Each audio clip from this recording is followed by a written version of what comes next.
मैं आरती गौड़ और आप देख रहे हैं एचपी न्यूज 24। आइए शुरू करते हैं आज की खास खबर। नरसिंहगढ़ जनपद पंचायत के सभा कक्ष में पूर्व बहुमत के साथ जनपद सदस्यों की हुई बैठक। जिम्मेदारों पर लगे एसबीएम की राशि वितरण में भ्रष्टाचार के आरोप। जनपद सदस्यों ने मिलकर सीआईओ के खिलाफ निंदा प्रस्ताव किया पास। भाजपा नेता रघुनंदन शर्मा ने शिवराज सरकार में बताई कर्मचारियों की तानाशाही। राजगढ़ जिले के नरसिंहगढ़ जनपद पंचायत के सभा कक्ष में शुक्रवार दोपहर पूर्व बहुमत के साथ जनपद सदस्यों की बैठक आयोजित की गई। बैठक में जनपद सदस्यों ने जिम्मेदारों पर 15 वित्त की राशि वितरण में भ्रष्टाचार के आरोप लगाए। जनपद सदस्य का कहना है कि विगत 30 साल में जो नहीं हुआ था वे वर्तमान में देखने को मिला है। एसबीएम की लाखों रुपए की राशि ग्राम पंचायतों में कमीशन लेकर दी जा रही है। जो सामग्री खरीदी है इसका मनमाना बिल लगाया गया है। आपको बता दें कि जो सामान खरीदा गया था उसकी कीमत मार्केट रेट से भारी मात्रा में अधिक रेट में लगाया गया था।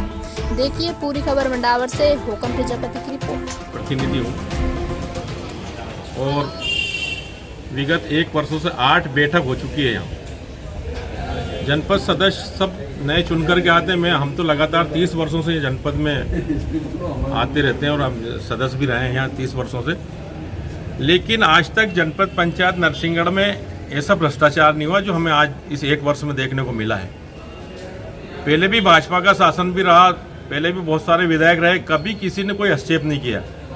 और आज एसबीएम की राशि जिस प्रकार से 2 साइकिल और एक गाड़ी देकर के 1-1 लाख रुपए पंचायतों से लिए जा रहे हैं, ये बहुत बड़ा भ्रष्टाचार है जनपद पंचायत के लिए।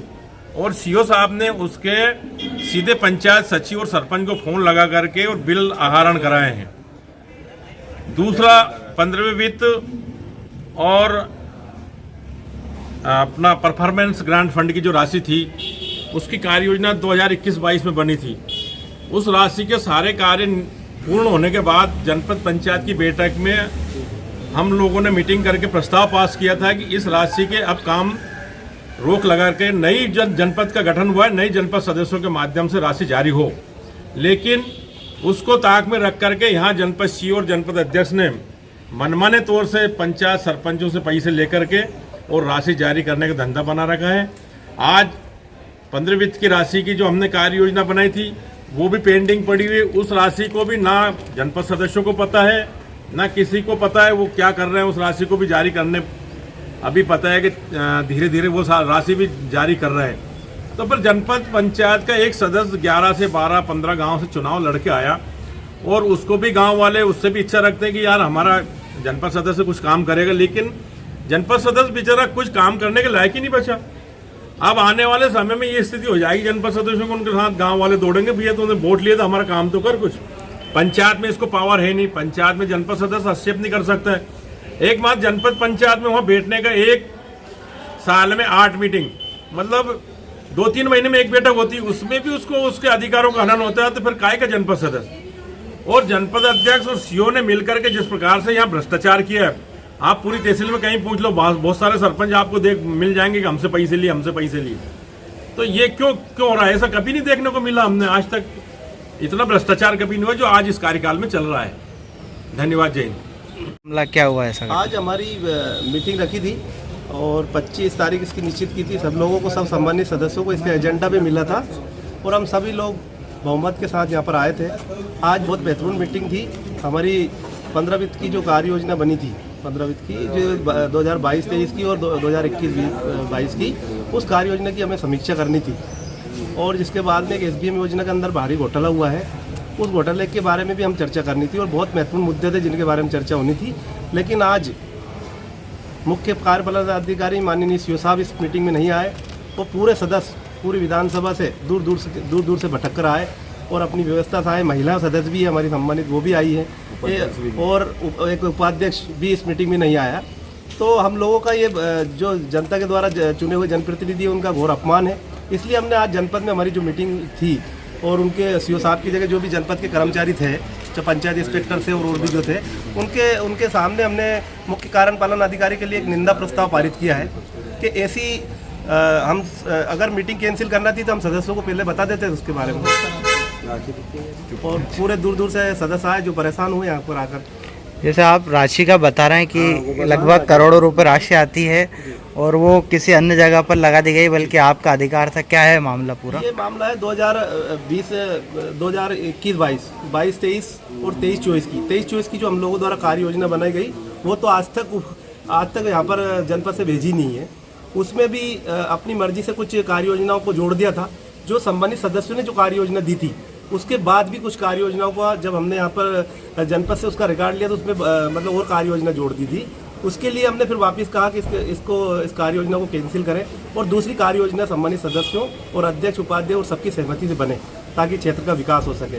लेकिन इन लोगों ने 22-23 की जो कार्य योजना थी, उस कार्य योजना में अपनी मर्जी से चुने हुए काम ले लिए, जिसमें जैसे पुरानी बाडी की कार्य योजना थी वो, लेकिन उसमें जो संशोधन किया, आज पुरानी बाडी तो है नहीं, वो नई बाडी है। उसके बाद में नई बाडी से भी हमारे संबंधित जनपद सदस्यों से और किसी से भी इस पर राय नहीं ली गई और उनने अपनी मर्जी से मतलब कुछ काम चुन लिए और उस काम की कार्य योजना बना ली थी।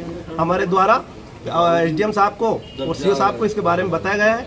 सीओ साहब ने हमें संतुष्टि लायक कोई जवाब नहीं दिया, तो हमने पंचायत मंत्री जी और माननीय अनुविभाग अधिकारी को इसका दिया है, तो इसकी उचित जांच करें और इस राशि पर रोक लगाने की हमारी मांग है कि जब तक कि हमारे संबंधित सदस्य इस राशि के बारे में कोई निर्णय नहीं लेते हैं मीटिंग में, उसके बाद जब तक इस राशि को रोका जाए। कितनी राशि है ये? अभी जनपद में शेष राशि तो बता रहे हैं 2 करोड़ 50 लाख से के आसपास है, और जो हमारी कार्य योजना जो इन्हें नई कार्य योजना बनाई है वो 1 करोड़ 68 लाख और 82,000 कुछ रुपये की है। इस पर हमारी एक और मांग है कि एसबीएम जो योजना है उसके अंतर्गत हमने जब हमारे जनपद क्षेत्र के सभी गांवों में देखा है, तो जो सामान है उतने का नहीं है, उसके भी भारी भरकम बिल लगाए गए हैं, तो उसकी भी निष्पक्ष जांच हो। क्या लग रहा है कौन कर रहा है भ्रष्टाचार, कौन हो सकता है इसके पीछे चेहरा? क्या कहना चाहेंगे? जनपद के मुखिया जी से बात करते हैं तो वो भी हमें जवाब नहीं बता पाते हैं। वो कहते हैं कि पोर्टल पे इसका वो टेंडर होता है, तो हम जनपद सदस्यों को तो जहाँ भी जाते हैं उसमें कोई भी हमें संतुष्टि नहीं मिल पा रही है। अब हम तो ये जांच चाहते हैं कि जो भी दोषी उस पर कार्रवाई। जैसे यहाँ देखने को मिलता है कि जनपद सदस्य महिला है और पुरुष करके यहाँ पर घनश्याम जी जो है वो उनके उसमें कार्य करते रहते हैं, तो इसमें आप आपत्ति नहीं लेते कि ऐसा क्या हो रहा है? आपत्ति नहीं आपको उनके कामों पे? जैसे कि मान लो वही करते हैं, पर उपाध्यक्ष और जनपद सीओ हमारे मुख्य कार्यपालन अधिकारी महोदय, इनके भ्रष्टाचार, इनकी वजह से हमारे कार्य में प्रगति कम हो रही है और इन्हें उनकी मनमर्जी से परसेंटेज लेके 17-18 पंचायत में उन्होंने उनकी मनमर्जी से राशि स्वीकृत किया, उपाध्यक्ष और जनपद सीओ। क्या मांग करते हैं? इसकी जांच होना चाहिए कि नहीं होना चाहिए? बिल्कुल जांच होना चाहिए, जांच के लिए हम आए हैं। अब क्या आप जैसे मान लो आपकी राशि तो चली, आज हम इस चीज़ को उजागर करते, तो हमारे जनपद सीओ जयपुर हॉस्पिटल में जाके भर्ती हो गए, उपाध्यक्ष महोदय इकलेरा हॉस्पिटल में भर्ती हो गए। अब वो सामने हम आज उनसे मांगे मनवाते तो दोनों भ्रष्ट निकल गए। जय हिंद, जय भारत। कैसा महसूस कर रहे हैं? पहली बार पिछले दिनों से हम भी विगत वर्षों से जब से राजनीति में देख रहे हैं जनपद सदस्यों का, जो आज नरसिंहगढ़ तहसील में जनपद पंचायत में जो हनन किया जा रहा है, ये अन्यथा कहीं पे भी नहीं हो रहा है और जनपद सदस्य का अधिकार बिल्कुल भी नहीं मिल रहा। जनपद सदस्य की जो निधि कुछ नियम होते हैं उस पर भी सब इनने रोक लगा रखी। जनपद सदस्य कोई भी आता है, अधिकारी यहाँ पर अधिकारी भी उनसे ठीक से बात नहीं कर पाते। एक हमारे पांजरी वाले भैया थे, इनको बाहर निकाल दिया। ऐसे अधिकार है हमारे जनपद में। पहले भी सरकारें थी, दिग्विजय सिंह जी के कार्यकाल में भी सरकार थी, उसमें भी पंचायती राज था, उसमें एक जनपद सदस्य के बिना लेटर के बिना स्वीकृति से कोई भी कार्य नहीं होता था। अब तो जनपद पंचायत वाले पूरे जनपद सदस्य के वार्ड वाले आते और उनको समझा देते कि तुम्हारा कोई अधिकार ही नहीं। इतना भ्रष्टाचार, मैं भले ही भारतीय जनता पार्टी का कार्यकर्ता हूँ, जनपद सदस्य, लेकिन इतना भ्रष्टाचार किसी अन्य पार्टी या अन्य सरकार में नहीं हुआ जो आज जनपद पंचायत नरसिंहगढ़ में हो रहा है। जैसा आप तो सरकार, आप भारतीय जनता पार्टी के कार्यकर्ता, आपने जैसा बताया है, आपकी सरकार भी तो क्या जो गलत कर उन पर कार्रवाई करवाएंगे आप? हमारी सरकार है, गलत कार्य जो करता है उस पर निष्पक्षता जांच होना चाहिए, जांच होकर पूरी कार्रवाई होना चाहिए। जैसे यहाँ पे कांग्रेस के अध्यक्ष हैं तो वो उनका ही पूरा यहाँ पे मामला ऐसा, मतलब क्या कहना है? कांग्रेस के अध्यक्ष है, लेकिन सदस्य तो सब पार्टी से अलग अलग चुने हुए हैं ना। हम कोई सिंबल से नहीं आए कोई व्यक्तिगत कोई पार्टी से वैसा नहीं है मामला के सब अलग अलग पार्टी से चुने हुए, लेकिन सबका अधिकार तो है ना एक ही जनपद सदस्य का, उनको अधिकार मिलना चाहिए। अब जैसे आज जनपद सीओ नहीं आया यहाँ पर, अब जैसे उनके संज्ञान में आपको लाना है, फिर अभी वापस बैठक आयोजित होगी, क्या होगा? अब यदि हमारी अगली बैठक होगी तो उस पर हम चर्चा करेंगे, जिस पर जो दोषी पाया गया उस पर तत्काल कार्रवाई करेंगे। हम सभी सदस्य का संगठन है, सभी एक ही। आज काय का प्रस्ताव पास करा आपने सबने मिलके? आज हमने प्रस्ताव पास किया कि हमारे कौन सा प्रस्ताव था? हमारी राशि का मेन जो हमने एक बार और इस राशि को रुकवाने का प्रस्ताव किया था, लेकिन यहाँ जनपद में राशि रुक नहीं पाई और धीरे धीरे वो पैसे डाल रहे हैं, अलग अलग पंचायत में उनके सेटिंग करके पैसे डाल रहे हैं, वो हमारे पैसे डाल रहे हैं, पैसे लेके परसेंटेज से।